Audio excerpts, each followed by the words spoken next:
Welcome to physics class. আমরা আজকে উত্তল লেন্সে দ্বারা প্রতিবিম্ব গঠন, বস্তু যখন বিভিন্ন অবস্থানে আছে সেই সম্পর্কে একটা ছোট্ট আলোচনা করব। বস্তু যখন অসীমে আছে, অসীম বলতে কি বোঝায়? বস্তুর অবস্থান লেন্সের সাপেক্ষে কয়েক মিটার দূরে থাকলে তাকে অসীম বলে আমরা ধরে নিতে পারি, কারণ লেন্সের সাইজের উপর নির্ভর করে অসীম কোথায় হবে। লেন্সের সাইজ ক্ষুদ্র হলে, অর্থাৎ পাতলা এবং ক্ষুদ্র উন্মেষযুক্ত লেন্স যদি হয়, তাহলে আমরা ধরে নেব কয়েক মিটার দূরের অবস্থিত বস্তুকে অসীম ধরে নেব। কি দেখা যাবে? একটা লেন্স দিয়ে ওই কয়েক মিটার দূরে অবস্থিত বস্তুকে আমি যদি একটা লেন্স দ্বারা সেই বস্তু প্রতিবিম্ব নিই, ঠিক আমি ফোকাসে পাবো। তাহলে অসীম দূরত্ব থেকে আগত রশ্মিকে আমরা ধরে নেবো 1 নম্বর সমান্তরাল রশ্মি। এবং কেমন সমান্তরাল ধরে নিচ্ছি? যে প্রধান অক্ষের সমান্তরাল রশ্মি। তারা পরস্পর কোথায় এসে মিলিত হয়েছে? ফোকাসে। তাহলে বস্তু যখন অসীম, প্রতিবিম্বের অবস্থান কোথায়? ফোকাসে। প্রতিবিম্বের অবস্থান ফোকাসে। প্রতিবিম্বের প্রকৃতি কি? প্রতিবিম্ব যেহেতু আমরা মনে রাখবো আলোক রশ্মি প্রতিফলন বা প্রতিসরণের পর সরাসরি যদি কোনো বিন্দুতে মিলিত হয়, সেখানে সদ্বিম্ব গঠিত হয়। দেখা যাচ্ছে দুটো রশ্মি প্রতিসরণের পর একটা বিন্দু থেকে মিলিত হয়েছে, তাহলে এখানে যে ইমেজটা ফর্ম করবে সেটা হবে সদ্বিম্ব। তাহলে প্রতিবিম্বের প্রকৃতি কি? সৎ। সৎ। আর আমরা জানি সৎ হলেই অবশিষ্ট হবে। কি হবে? অবশিষ্ট। সৎ এবং অবশিষ্ট। প্রতিবিম্বের আকার কি হবে? আকার অতি ক্ষুদ্র। আকার কি হবে? অতি ক্ষুদ্র। এটা আমরা একটা ছোট্ট পরীক্ষার মাধ্যমে করতে পারি। একটা লেন্স নিলাম, ক্ষুদ্র উন্মেষযুক্ত পাল্লা লেন্স নেবো। সেই লেন্সের থেকে কিছু দূরে অবস্থিত বস্তু যখন প্রতিবিম্ব নেবো, আমরা ঠিক দেখবো প্রতিবিম্বটা উল্টো প্রকৃতি আসছে, আকারে অতি ক্ষুদ্র। এইবার আসে বস্তুর অবস্থান চেঞ্জ করে দিচ্ছি। কি অবস্থান? বস্তুর অবস্থান এবার চেঞ্জ হয়ে যাচ্ছে। বস্তু কেমন অবস্থানে আছে? বস্তু আছে অসীমে এবং 2f ঠিক বাইরে। অর্থাৎ বস্তু এখানেও নয়, আবার অসীমেও নয়, এর মাঝামাঝি কোনো বিন্দুতে বস্তু অবস্থিত। অর্থাৎ 2f এর বাইরে, অসীমের মাঝে। এটা হচ্ছে বস্তু। O ফর অবজেক্ট মানে বস্তু, আর I ফর ইমেজ মানে প্রতিবিম্ব দ্বারা আমরা চিহ্নিত করবো। তাহলে অবজেক্ট কোথায় আছে? 2f এর বাইরে। আর কোথায়? অসীমের মাঝে। আমরা যখনই রে ডায়াগ্রাম দিয়ে কোনো বস্তু প্রতিবিম্ব গঠন করব, তখন তার নিয়মগুলো আগের ক্লাসে আমি আলোচনা করে দিয়েছি। তাহলে বস্তু থেকে সমান্তরাল রশ্মি একটা যাবে, আফটার রিফ্রাকশন অর্থাৎ প্রতিসরণের পর। তাহলে কি হয়? সমান্তরাল রশ্মি প্রতিসরণের পর ফোকাস বিন্দুগামী হয়। তাহলে ফোকাস দিয়ে পাস হয়েছে। আর একটা কি হবে? আর একটা সরাসরি আলোক কেন্দ্র দিয়ে যাবে। আলোক কেন্দ্র দিয়ে যাওয়ার পর কোথায় মিলিত হবে? আলোক কেন্দ্র দিয়ে যাওয়ার পর তারা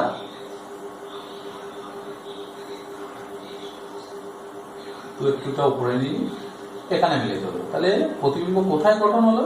এখানে প্রতিবিম্ব গঠন হলো। তাহলে এটা যদি অবজেক্ট হয়, এটা কি? এটা ইমেজ, I ফর ইমেজ। তাহলে বস্তুর অবস্থান যখন 2f এর বাইরে, প্রতিবিম্ব কোথায়? f এবং 2f এর মাঝে, অর্থাৎ এই দুজনের মাঝে। অর্থাৎ ফোকাস f এবং 2f এর মধ্যবর্তী স্থানে। আকার কি? আকার ক্ষুদ্র। তাহলে 2 নম্বর অবস্থা 2, বস্তু অসীমে নয়। বস্তু কোথায় অবস্থিত? অসীম ও 2f এর মাঝে। তাহলে অসীম এবং 2f এর মাঝে হলে প্রতিবিম্ব কোথায় অবস্থান হচ্ছে? f ও 2f এর মাঝে। ঠিক আছে। যেহেতু প্রতিষ্ঠিত রশ্মি দুটো সরাসরি মিলিত হয়েছে, তাহলে এটা হলো সৎ এবং অবশিষ্ট। আকারে কি? ক্ষুদ্র। অতি ক্ষুদ্র বলবো না, ক্ষুদ্র। আকারে ছোট বা ক্ষুদ্র বলবো। ক্ষুদ্র বা ছোট আমরা বলতে পারি। নেক্সট চলে আসি, বস্তুকে আস্তে আস্তে সরিয়ে এনে আমি বস্তুর অবস্থান এরপর 2f এর উপর দিলাম, অর্থাৎ বস্তু এখন কোথায় আছে, ঠিক 2f এর উপর। বস্তু যদি 2f এর উপর হয়, প্রতিবিম্ব কোথায় অবস্থিত হবে দেখতে হবে। বস্তু 2f এর উপর একটা রশ্মি সমান্তর রশ্মি গেল, সমান্তর রশ্মি যাওয়ার পর কি হবে, সমান্তর রশ্মি যাওয়ার পর ফোকাস বিন্দুগামী হবে, ফোকাস বিন্দু দিয়ে পাস করলো। এরপরে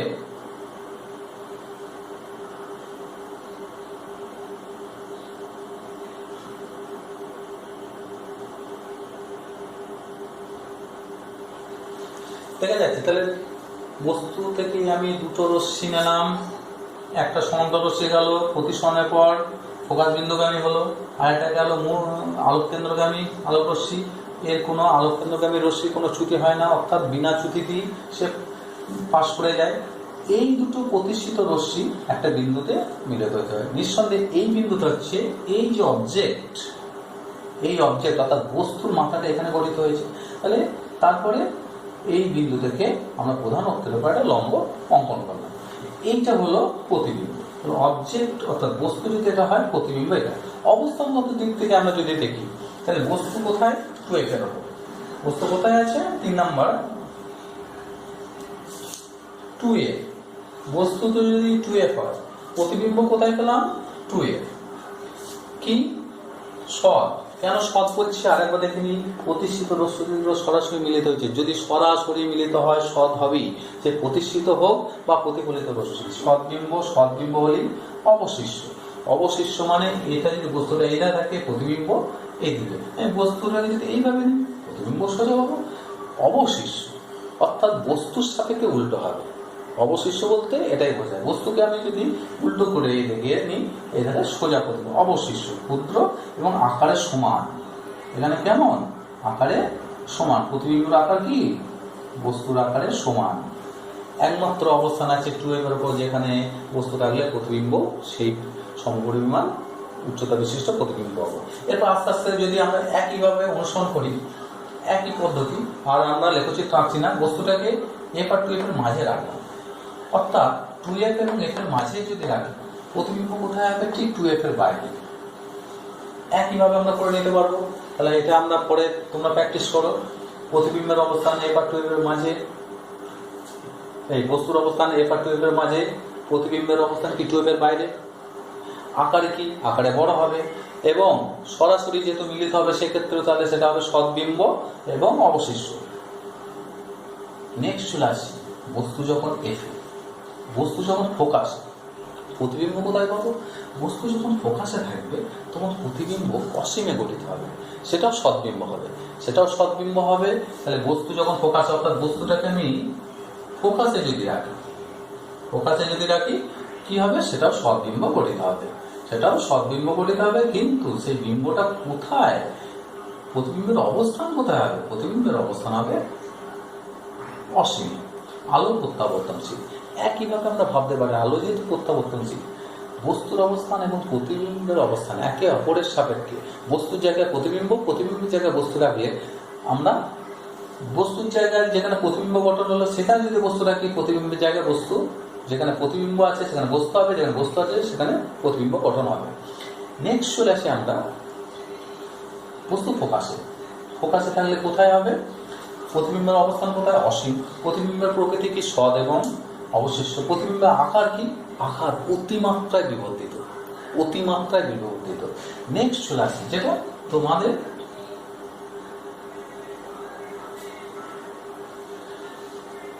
বস্তু আলোক কেন্দ্র এবং ফোকাসের মাঝে কোন একটা অবস্থান আছে, এটা হচ্ছে অবজেক্ট, বস্তু। আচ্ছা, এখানে ও দ্বারা চিহ্নিত করেছি, ও ড্যাশ দিয়ে দিন, ও ড্যাশ দিন। এক্ষেত্রে প্রতিবিম্বের ড্রয়িং এ কি নিয়ম, সমান্তর রশ্মি গেল, ফোকাস বিন্দুতে পাস করবে, ফোকাস বিন্দুতে পাস করলো, আর একটা যাবে আলোক কেন্দ্র দিয়ে, আরেকটা যাবে আলোক কেন্দ্র দিয়ে। ওপরটা আমি ইরেজ করে দিই। আলোক কেন্দ্র দিয়ে যে রশ্মিটা গেল, আলোক কেন্দ্র দিয়ে রশ্মিটা গেল, কোনো চ্যুতিহীন ভাবে বেরিয়ে গেল। এই দুটো রশ্মি অসীম দূরত্ব গিয়েও মিলিত হবে না, কারণ এই দুটো রশ্মি পরস্পর অপসারী রশ্মি। আমার চোখটা যদি এখান থাকে, আমি কি দেখবো বস্তুটাকে এই অবস্থানে আমি দেখবো কি অন্য কোথাও দেখবো? তখন আমাদের চোখ সরাসরি সোজা পথ অনুসরণ করে, কারণ আমরা সরাসরি আলোক রশ্মি আমাদের চোখে যদি পড়ে, তবে সেই বস্তুটা আমাদের চোখে প্রতিবিম্ব গঠন করে এবং সেই বস্তুটাকে আমরা দেখতে পাই। এমনি করে যদি বর্ধিত করা হয় পিছন দিকে, দেখা যায় বস্তুটা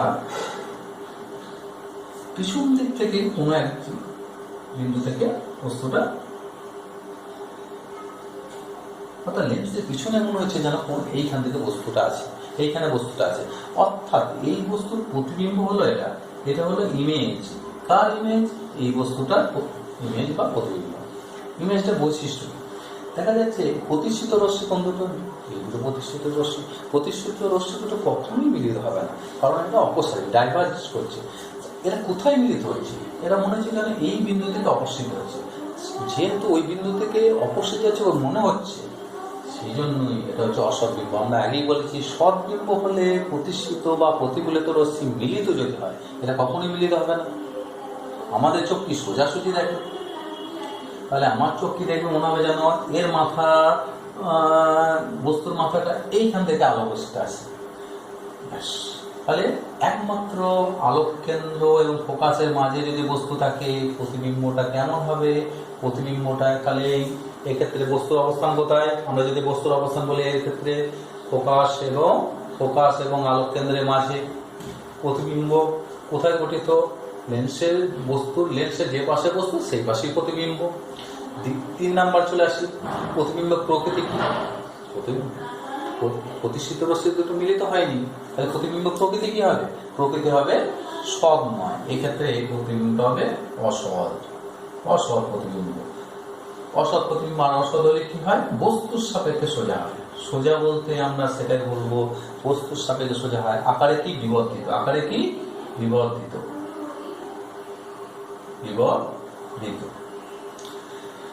ব্যাস, এই ধর্মটাকে কাজে লাগিয়ে উত্তর লেন্সকে আতশ কাঁচ, আগেকার দিনে বয়স্করা আতশ কাঁচ হিসাবে উত্তর লেন্সকে ব্যবহার করা হতো। ব্যাস, এবার একটা সামারিতে আসি। আমরা অবতল দর্পণ যে ভূমিকা পালন করেছিল, অবতল দর্পণ আর উত্তল লেন্স, সামারি করি। এই দুটো অবতল দর্পণ আর উত্তল লেন্সে বস্তুর অবস্থান গত দিক থেকে প্রতিবিম্বের অবস্থান একই হয়। অর্থাৎ অবতল দর্পণের 2f এর বাইরে অসীমের যদি বস্তু থাকে, প্রতিবিম্ব কোথায় হবে? ফোকাসে। উত্তল লেন্সের ক্ষেত্রে সেই একই ভূমিকা। তাহলে আমরা অবতল দর্পণ বা উত্তল লেন্স, এই দুটো বস্তুর অবস্থান যদি একটা জানি, অপরটা আমরা প্রতিবিম্বের অবস্থান, প্রতিবিম্বের প্রকৃতি, প্রতিবিম্বের অবস্থান, প্রকৃতি এবং আকার আমরা একটা সঠিক ধারণা করতে পারবো। শুধু পার্থক্য একটাই, অবতল দর্পণের ক্ষেত্রে বস্তু ও সদ্বিম্ব একই দিকে থাকে, আর এক্ষেত্রে বস্তু ও সদ্বিম্ব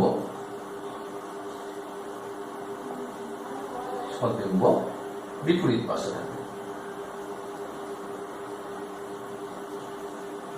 পাশে থাকে।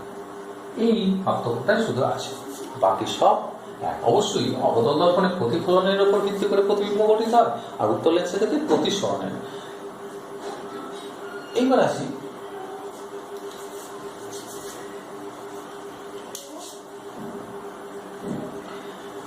অবতল দর্পণ আর উত্তল লেন্সের যা ভূমিকা, ঠিক তেমনি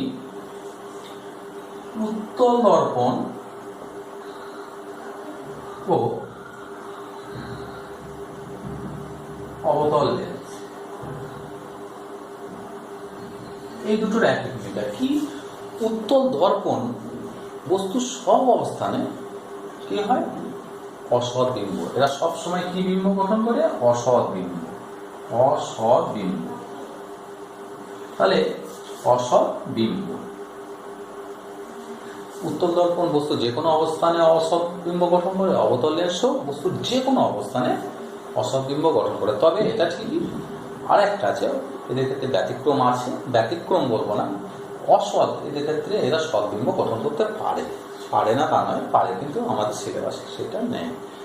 ব্যাস হয়ে গেল এই উত্তল দর্পণ, অবতল লেন্স, অবতল দর্পণ, উত্তল লেন্স, এদের ভূমিকা বস্তুর অবস্থানগত দিক থেকে এবং প্রতিবিম্বের অবস্থান আকৃতি প্রকৃতির দিক থেকে একই, এদের একই। এরপরে আসছে এর সম্বন্ধে আর একটা দেখে নিই, রৈখিক বিবর্ধন। রৈখিক বিবর্ধন কি, এখান থেকে রৈখিক বিবর্ধনের ফর্মুলাটা আমরা একটু আলোচনা করব।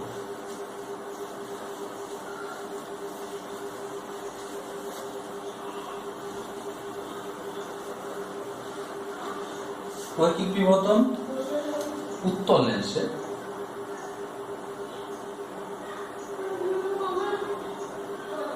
রৈখিক বিবর্ধন, রৈখিক বিবর্ধন,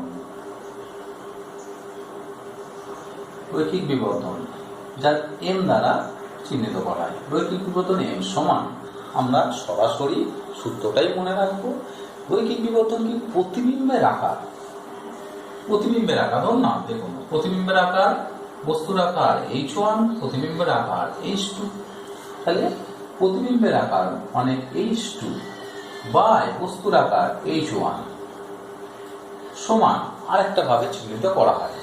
তাহলে প্রতিবিম্বের উচ্চতা বাই বস্তুর উচ্চতা, আর একটা প্রতিবিম্বের দূরত্ব, দূরত্বটা কি, আলোক কেন্দ্র থেকে প্রতিবিম্বের দূরত্ব, যাকে আমরা ভি দ্বারা চিহ্নিত করা হয়, এবং আলোক কেন্দ্র থেকে বস্তু দূরত্ব, যাকে আমরা ইউ দ্বারা চিহ্নিত, এটা হচ্ছে ইউ, অর্থাৎ আলোক কেন্দ্র থেকে বস্তু দূরত্ব ইউ, আলোক কেন্দ্র থেকে প্রতিবিম্ব দূরত্ব ভি, দূরত্ব দ্বারা প্রকাশ করা হয় প্রতিবিম্বের দূরত্ব ভি বাই ইউ। তোমাদের এখানে সাইন কনভেনশন মনে রাখার প্রয়োজন নেই, ক্লাস 10 লেভেল পর্যন্ত সাইন কনভেনশন মনে রাখার প্রয়োজন নেই। আমরা মনে রাখবো প্রতিবিম্ব বিবর্তন এম সমান প্রতিবিম্বের উচ্চতা বাই বস্তুর উচ্চতা। আরেকভাবে প্রকাশ করা যায় কি, আলোক কেন্দ্র থেকে প্রতিবিম্বের দূরত্ব, মানে এই দূরত্বটা যাকে আমরা ভি দ্বারা চিহ্নিত করব, আলোক কেন্দ্র থেকে বস্তুর দূরত্ব যাকে ইউ দ্বারা, অর্থাৎ ভি বাই ইউ।